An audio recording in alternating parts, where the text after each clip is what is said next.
Hi, I'm Dr. Christine Jones Pasley, and I am so honored to be here and speak with Dr. Janet Salmons, the author of Doing Qualitative Research Online. This is the second edition.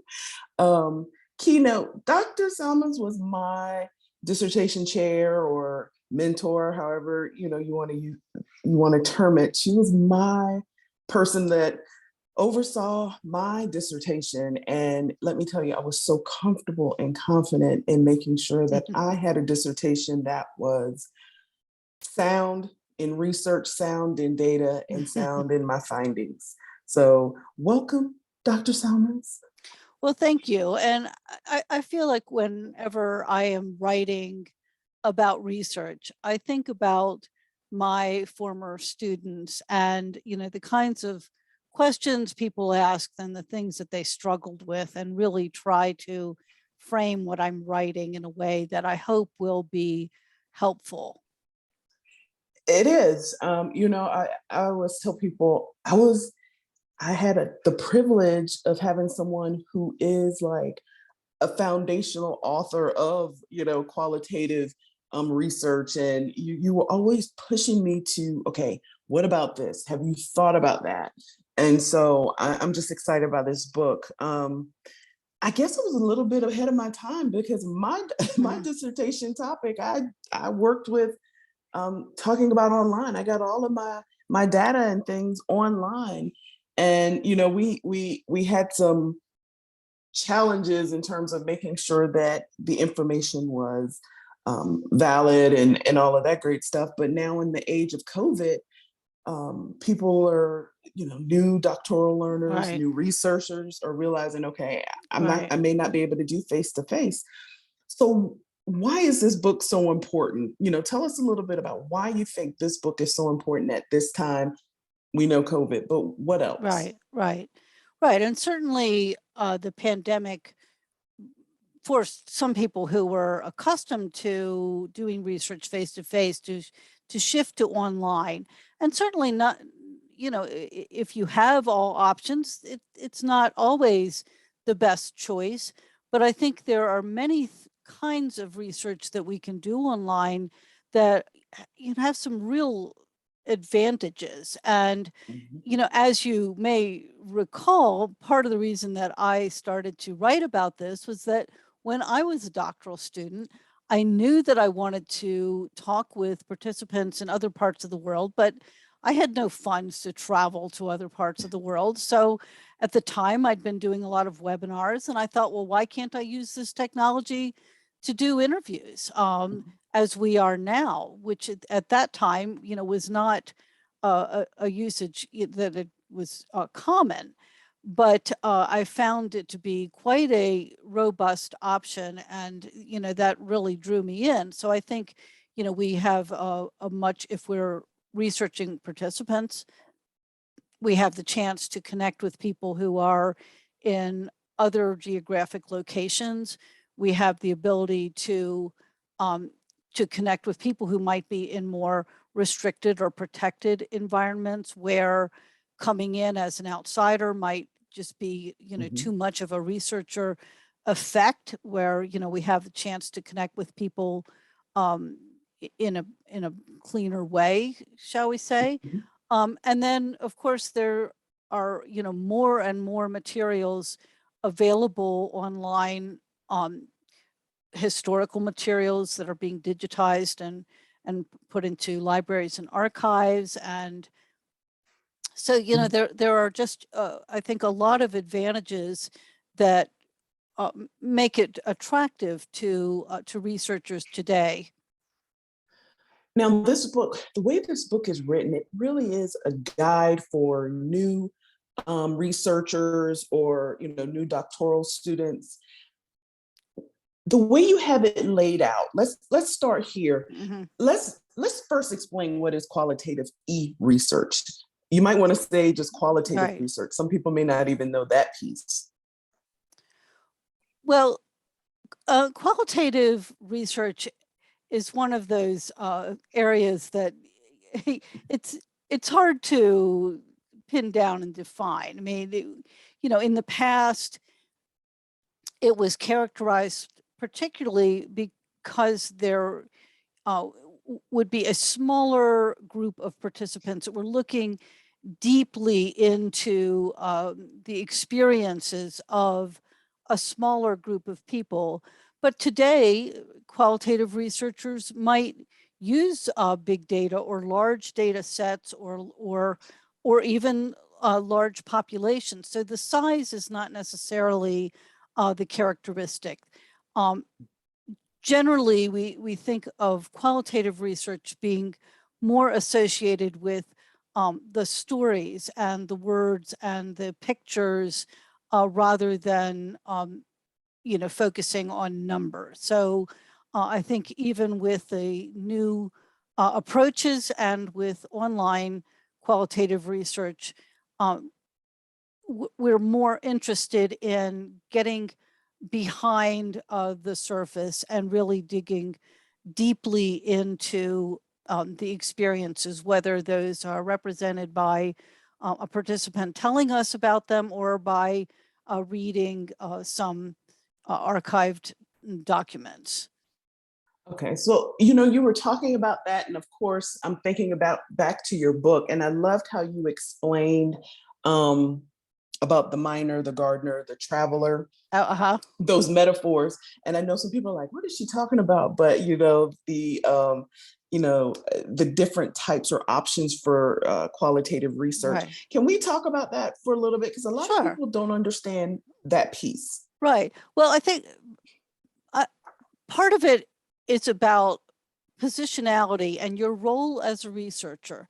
So in thinking about online qualitative research, and some of these things are common to any type of qualitative research, but I think, we're more, we have to be more precise with Mhm. the online because we have to make choices that will correspond to the particular purpose that we have in mind. Mhm. So with Stephen Cavell came up with these metaphors for interview research of the miner. If you're and it's not a matter of right or wrong, and you may use a combination of these approaches, but it's more a matter of being self-aware about what it is you're doing and being transparent about it. So if I'm a miner, I'm thinking, okay, the data is out there and I'm going to dig until I find it. So if I think you as my participant, you know something that I need to know, I'm going to use my questions to dig for, the responses that are going to answer my question. So, that's a way that I might approach, and it might correspond to that kind of maybe a very structured interview or a questionnaire or something like that in terms of data collection. Or it could be that I'm digging in the archives, and I've done that kind of research. And there's whether you've got paper Mhm. documents or you're online, there's a lot of digging involved to find, what it is you're looking for. So then at the other metaphor that he had defined was the traveler. And so here is where I am journeying with the participant to discover what's going on along the way. And we think about longitudinal research or field research where someone is present in a community to observe, or in an organization as a participant observer. So, we're traveling with. So I thought that with the online research, particularly in the types where we are collecting data from participants or generating data with participants, that the gardener metaphor was helpful because, to think that, we need to cultivate trust, rapport, credibility, and we may need to cultivate those things before we actually even get to interact with someone. Because why are they going to agree to be a part of your study? Why are they going to agree to take the time or to Mm. trust you enough to reveal something? If you're dealing with sensitive matters or personal matters, why am I going to tell you? I've got to trust. What are you going to do with this data? Where is it going to appear? Are you really going to protect my identity? Um, so, there's a cultivation that needs to happen, that we need to think it. So, you can see with each of those metaphors, the kinds of implications for the amount of time it's going to take, the preparation, the phases of the research, and so those kind of come into play, as well as thinking about, what is your role in any of those options, as an outsider or an insider. I mean, to what extent am I studying something that I have some familiarity with already? Like you're going to trust me to talk about this because, we're both mothers, or we're both, Mhm. workers in higher ed online, or, Mhm. we've got something in common that we can fall back on, and then we can build from there. So we've got some degree of insider status, that especially when we're talking about trying to find people online, again, why are they going to talk to you? Like, why are they going to trust that it's, there's some value in contributing to your study? So, you've got that, is there some commonality, the gatekeepers, or maybe you are a gatekeeper to Mhm. that online community around this topic or that professional sphere, or are you coming in as an outsider? In which case, even if you were planning to, you're thinking, I'm the minor, I'm just like, I've got this particular thing that I want to know, and I'm going to dig for it. You still may need to think of that gardener metaphor to cultivate the relationship.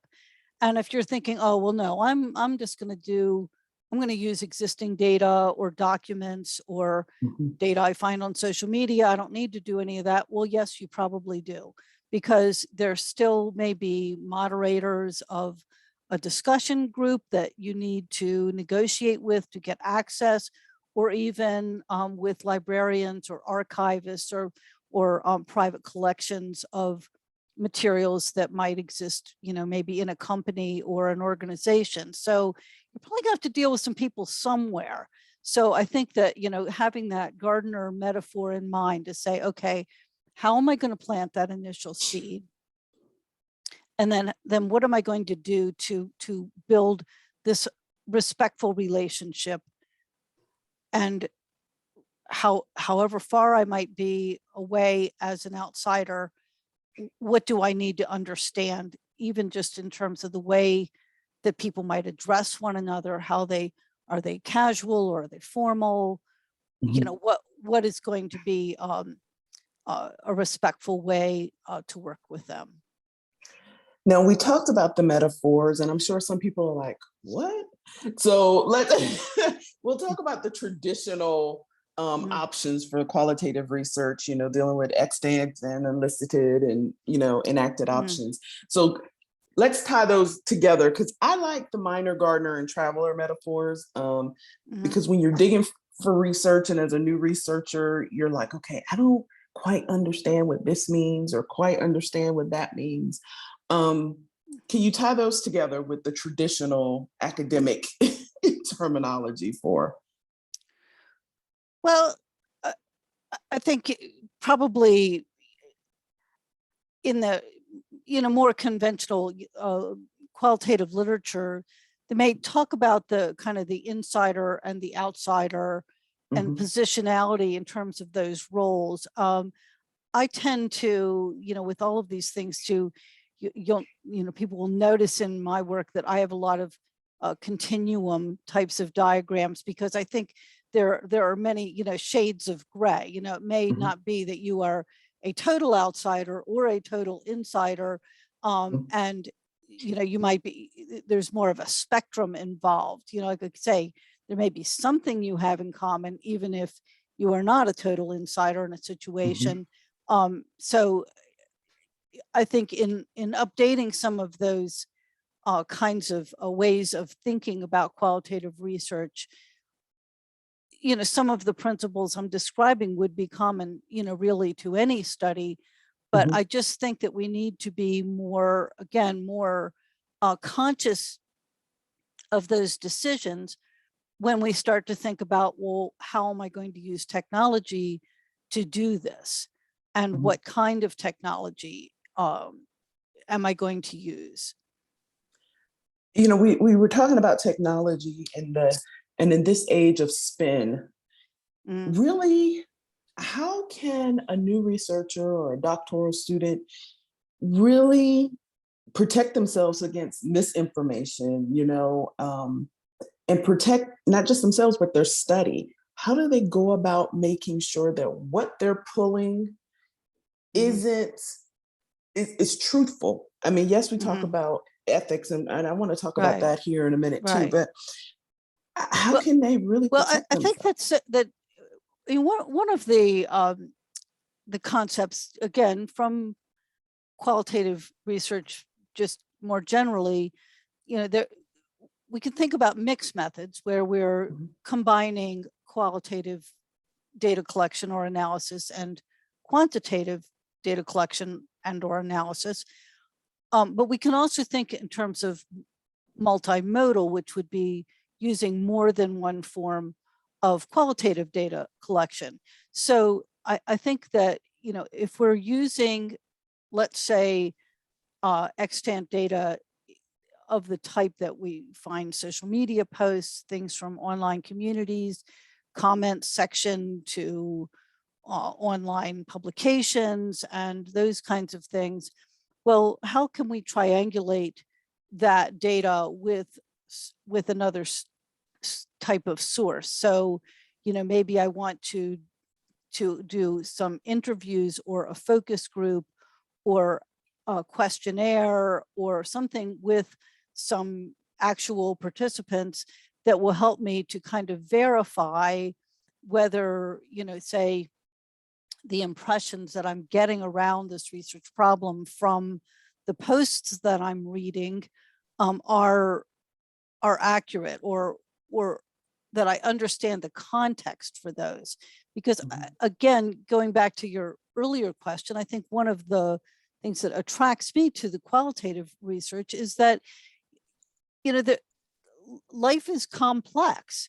The Mhm. decision that you make in one arena, it's not, even if it's, say, a professional choice, might be related to something else in your life. And so, with a qualitative study, we have a chance to pull in some of those different things and look at how they are related. And sometimes we can't explore all of those things, in the study that we've got to kind of, park them and go like, okay, that's what I'm going to study next, because it's outside the scope of what I'm looking at right now. But we have a chance to look at, kind of the whole complexity of the situation, and sort of take a more holistic view of problems. And so I encourage people, especially if you're thinking about using data that you're collecting from social media or someplace like that, where it's just kind of, there's no, say, editorial framework to verify,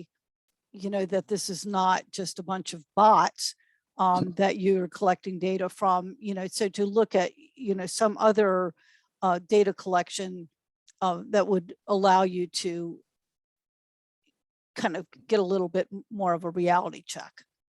Right. That's when you're gonna think about your metaphors of miner and gardener and Right, traveler. You're gonna have right, to dig. right. So, Um, yeah. either way, it may be that you've started out with, the traveler, you've done a series of interviews, but now you're thinking, well, I want to see, well, did these events a person talk about, what was really going on with those events. I'm going to look for the historical or even contemporary um, resources to kind of, pull these pieces together and have a, a, a more robust description of that context. Well, we talked about a few things, and I know people are saying, well, listening in, they're gonna be like, where is she getting at? This was the thing with Dr. Salmons when we were working on my project. We had a bunch of pieces, and Mhm, then we would come down and say, okay, this is how we're gonna do. We have the map. mhm, So I, let's say I'm a new doctoral student and I'm thinking about qualitative e-research. And I'm like, mhm. okay, where do I start? Yes, I know Right. that, Twitter may have some stuff. I know this company has a forum, but where do I start? How do I know what type to take, or what types are there? Um, how would Well, you start well, a well, new well, I doctoral mean, student? fortunately, and I think, when you're talking about, well, a new doctoral student, but, someone might be an experienced researcher who has True. used, more conventional methods that are no longer available to them because of the restrictions that we have right now that I think, are going to probably continue for a while. Mhm. Um, so even for an experienced researcher, shifting to thinking about doing it online, there are so many choices. And so what I really tried to do in this book is to help people walk through what the options are. And I have these research cameos where I'm going through, well, here's the same problem that how would it be different if depending on the kind of methodological approach that you want to take. So that you can start to think, well, yeah, that would be kind of the angle I'd like to go on. It gives you some sense of how to compare uh, the ways that different types of studies might unfold. But I think that, what one part of it is to do some, that when you've identified the problem that you want to study, the research problem, we use that terminology, not meaning problem as in something that's gone wrong, but just a phenomenon that you're Mhm. going to study, or relationship, or something that you, um, feel will contribute to the knowledge in your field, to begin by, I mean, part of the process we usually use is doing a literature review. But I mean, when I started doing this, and when I was doing my own dissertation, there wasn't any literature I could look at because, it hadn't gotten published yet. But now there is quite a bit of literature that is coming out of studies that have been conducted using different kinds of technologies. So, you have the opportunity to look at what other researchers have done. And as you know, if you've come across something that intrigues you, you could find that researcher on social media or send them an email and say, I'm really intrigued by what you've done. I'm interested in taking this angle, start a conversation, because believe me, anybody is very happy to know that someone is reading their work and that it has interested them in taking the next scholarly step. So that's one angle. Part of it, I think, is if someone, of course, I hope that people will read my book, but if you look at the different kinds of approaches that are possible, then to think about, well, given the nature of the problem that you want to study, you know what's the best way to go about it. So let's say, for example, that I want to study something about people working from home. Well, I've been working from home for a long time, but for some people this is something new. But let's say I want to study something about remote work and the implications for the organization or the work group or something like that. Well, I might say, well, if this is a new phenomenon, what was published before 2020 is maybe informative, but might not be adequate. So Mhm. then I might say, well, I need to look at more contemporaneous kinds of reporting, just to kind of get a sense, maybe even from news articles and social media and things. What are some of the themes that keep coming up in the things that people are talking about? And then, okay, if I want to frame that as a scholarly research problem, well, you know, where am I going to find this kind of data? I mean, depending on what you are studying, there's a tremendous amount of historical data, and from the pre-digital era, and then lots of material from the digital era that are available on the open web or in libraries or specialized archives. And, I might say, well, the problem I want to study has been widely written about. So I can look at these existing materials, and I'll have plenty of, plenty to work with. That is not only written material, but images and media and all kinds of stuff. I'm good to go.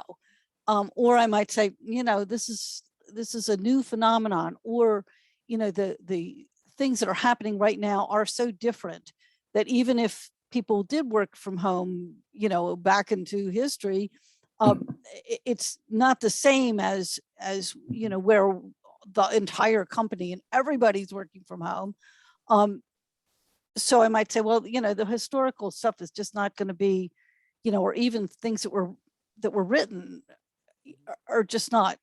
I need to talk to people, then I might say, well, okay, if I'm shifting from thinking extant data of various kinds to interacting with people, then I want to say, well, how do I want to interact with people? Do I want to ask them questions and receive their responses, which would be in the category that I call elicited?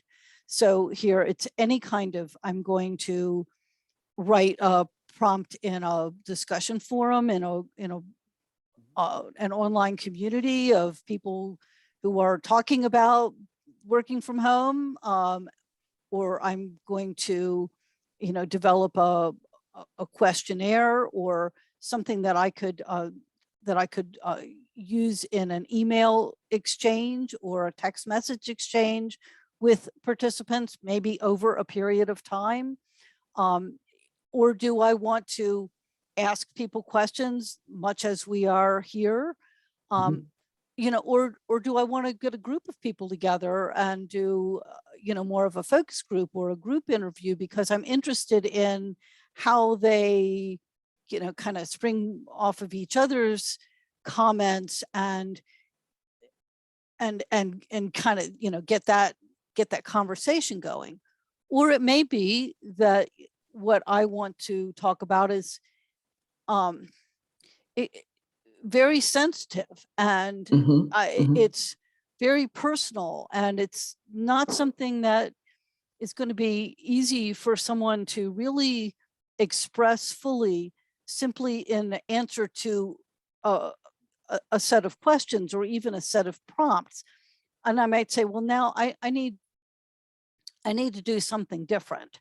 And so then, that's the kind of third category that I added when I wrote the first edition of this book, because in looking at the kinds of research being done online, even at that time, a few years ago, I felt that there was another level beyond the Q&A type of elicitation that I call enacted, and some people might call performative.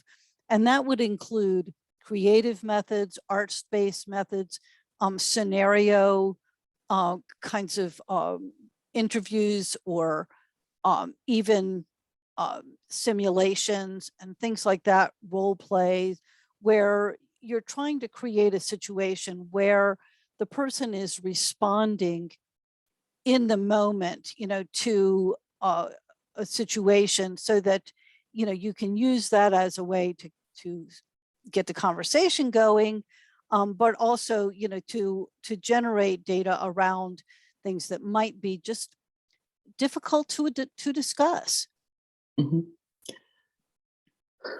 But I think, I think, as by kind of teasing out some of those kinds of questions, that would help the researcher think about the approach that would be best suited to their study. And then we have other parameters like, how much time do I have?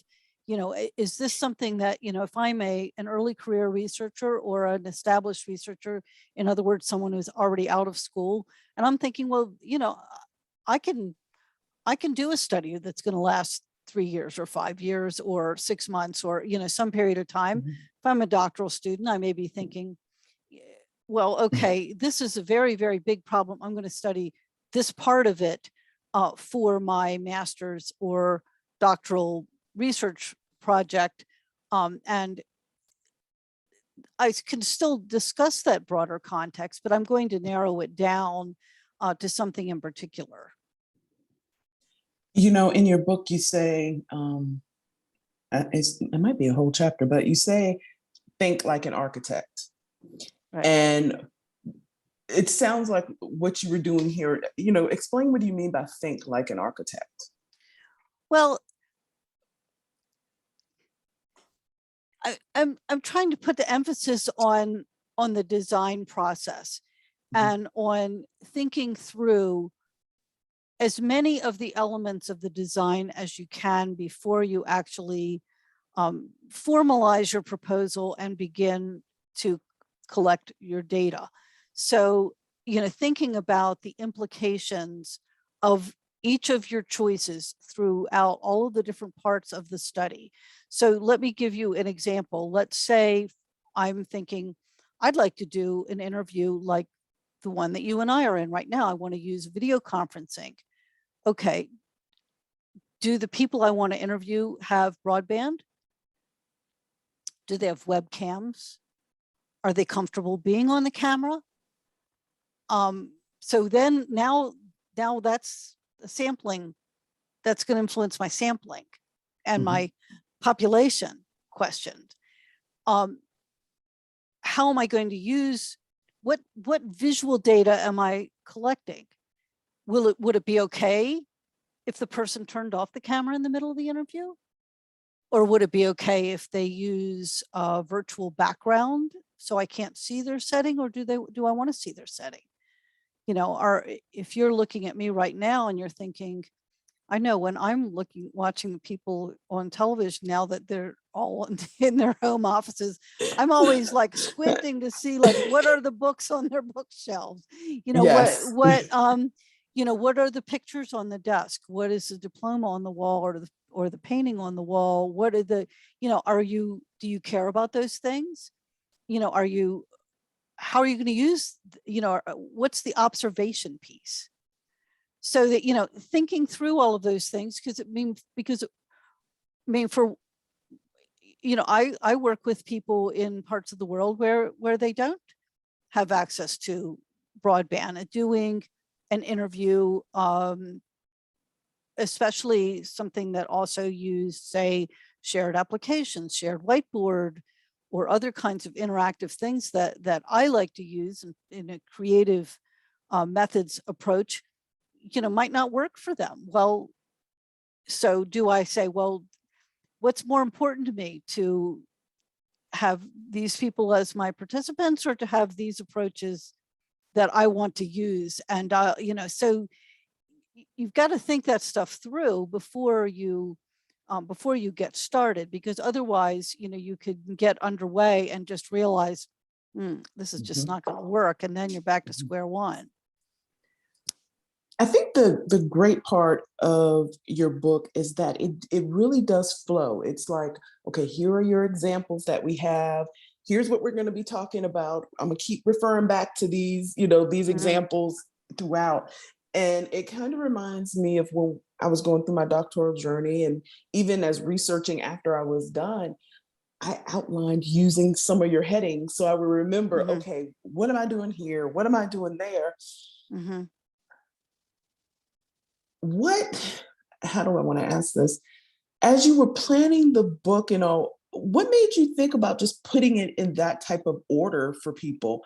What was it that you were seeing or that you experienced yourself in your early days of research that you were like, okay, this, you need to do this before? It was almost like we were reading your lessons learned over the years. Right. Well, I hope so. Well, I think, I'm trying to start the book out by discussing kind of the philosophical framework for the book, which is, to take a holistic view, and that, kind of balancing what, just talking about of the architect approach of thinking, I need a blueprint, I need to know that, I mean, is there a basement? Is there an attic? You know, how many rooms are there before I start like buying lumber? You know, but at the same time, you know, thinking in a holistic way and thinking that the design process is going to be an iterative process, because, you know, just using the example that I just gave and say, well, you know, if I make this choice and then I realize the population that I want to interview does not have access to this technology, or that the kinds of documents that I was thinking I would be able to use for as extant data, you know, are, you know, I can't get permission to use. I mean, so, you know, to think through, you know, so to think through all of those things, and but to look at how each of the choices in the design process, and, you know, talking about design, but really going all the way through from I've got this idea I want to study through I'm publishing my findings, or I'm completing my dissertation or thesis. So, you know, through that whole spectrum, to think about that as a holistic process, not a linear process. So to introduce that at the beginning, and then, you know, I right away start talking about ethics, because I think that that is, you know, for one thing, you know, it can really be a part of an online study that can trip people up. You know, there's no right answer, clear cut, like, okay, do it this way. You know, you can look at guidelines and you can look at ethics codes, but it's still, you know, Yeah. you really got to be able to think it through. And so I want people to kind of have that in mind before they then move to the next stage of you know, really putting the study together. So yeah, I think, you know, having worked with students for so many years and thinking about, you know, the need to put together a proposal, whether you are a student who needs to have ethics or IRB approval and approval by your committee, or whether you are someone who is trying to get funding, or someone who is trying to come up with a proposal so that you can gather your research team. You've got to be able to explain it somehow. You're going to have to explain this to somebody. So to think in a way that's very clearly laid out, so that you can defend your ideas to the people who need to approve the study, and then be able to think, well, how will I explain this to, you know, anyone I need to engage to complete the study. Well, you know, we talk about using this information, and I'll be transparent. I use a lot of this even when I'm creating courses. You know, where am I going to pull the information from and all of that? So it's not just for research. You can use Right. it for, Right. you know, certain pieces of research. So, but the one thing, the way this book is laid out, it really it takes away the fear of if you start and then you have to go back and change something. Do you find that that's one of the areas, you know, the process that trips up new researchers, or even seasoned researchers, when you realize, oh, I don't have enough, I need to, you know, go back and narrow down my focus? Or, Right. you know, do you find that, especially in e-research, because everybody thinks, oh, it's the web, I should be able to find it. You may Right. be able to find it, but you may not have access to everything. Do Right. you find that with e-research, people, or, you know, some people are finding that, oh, that's easy research, you know, you don't have to really dig for it, you're not going to the library looking at card catalogs, and, you know, you don't have to know the Dewey Decimal System or whatever. Do you find that there's some of that with this transitioning to? Well, on one hand, you know, as you say, on one hand, there's so much out there, and so many people using technology, and I think, you know, this is one of the areas that has changed dramatically from when I began to write about online research, because at the beginning, one of the considerations was, you know, would the people that you want to communicate with be able to participate online in a data collection like an online interview, or would they have contributed even to, say, social media or online communities, or comment areas or any of that? Are they a part of that world? And I think that's something, even though for many people it may be that their use is very limited to particular apps or online social media um, Mhm. platforms that they're familiar with, they still, partly because, smartphones came along. So, almost everybody has access to something, not Mhm. 100%, but, still the percentage of, say, the everyday person that's not doing this for a living, who are still, able to, say, take pictures with their phone, send it to somebody, things like that that were not possible when I started doing this. So, on one hand, yes, there's a lot more, but then, as you say, that multiplies the options that you have. So you have to think very carefully about what it is you want to do. So I think, part of the design process is to, look at, well, I may think that this topic is the most important thing in the world. Well, you know, are people talking about it online? If that's the kind of data I want to collect, or even if I want to, say, observe the online communities and social media and see what themes are coming up, and then find people I'm going to interview about it. Well, is it, Mhm. how hard is it going to be for me to find people who are willing to talk about this topic, or to find things that have already been written, or databases, data sets, or other kinds of materials I could refer to. Mhm. So there, there's that's like, I think, probably part of the reason why I really emphasize the design stage. So that brings us back to that first question. Why is this book so important?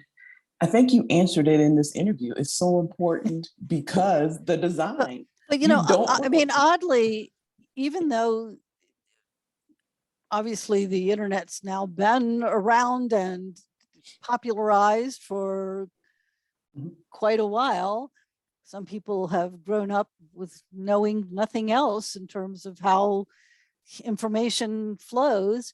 Mhm. There's still very little written about actually how to do research online. There are not very many books that focus on this topic. So, you know, I I want I want the people who read this book, whether they're students or someone who is an experienced researcher that now is shifting to online, to have the kind of resources and the key questions to ask themselves, so that they can craft something that's going to be worthwhile. I mean, part of my whole motivation, behind this book and behind the work that I do, is that I feel we have critical problems in every arena. And Mhm. when I have a chance to talk with students, I'll say, like, whatever it is you're interested in, we need it. We need to Mhm. understand it better. The world's changed so fast. Uh, there's so many issues. Whatever your field is, there is a contribution you can make. And don't kind of take the easy route to say, well, it's better for me to just do something quick to get done, which I think is a myth to begin with. But nevertheless, who cares? That you analyze this data set differently than the last person. So what?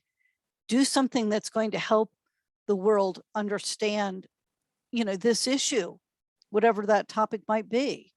We need that, and we need good research, solid research that is relevant and that delves into the critical problems that we have today. And so I want people to have, the skills they need to do that, to do something meaningful. And as you say, whether you are doing like a formal research project, or you are trying to develop a set of materials, or Mhm. write a book, or develop a class, or whatever, that how are you going to organize it and deliver it in a way that will be accessible and useful? So I think that's my my my motivation for taking the time to do this kind of work, is that I think that researchers, or people with a research inclination, if that, even though that may not be their job, um, have a contribution to make. So, I encourage people not only to really think about the problems they want to study and find the best approach to do it, but then to think about, well, how am I going to get the word out about what I've found? Because if it just sits on your shelf or in your hard drive, again, so what? What difference did it make? Absolutely nothing. So, find a way and to think about those things, from the beginning of your study. So that's part of your architect thing. You're not only trying to develop a blueprint, you want a house somebody can live in. So I think, with the research, to from the beginning to say, well, how am I going to use this? Who will benefit from using this? And how can I build that into my thinking throughout? Well, with that, I'm just so glad you wrote it for those Well, who thank need you. it. So thank you for this opportunity. Thank you for this conversation. I always love learning from you. Well, thanks for taking the time to talk with me about this.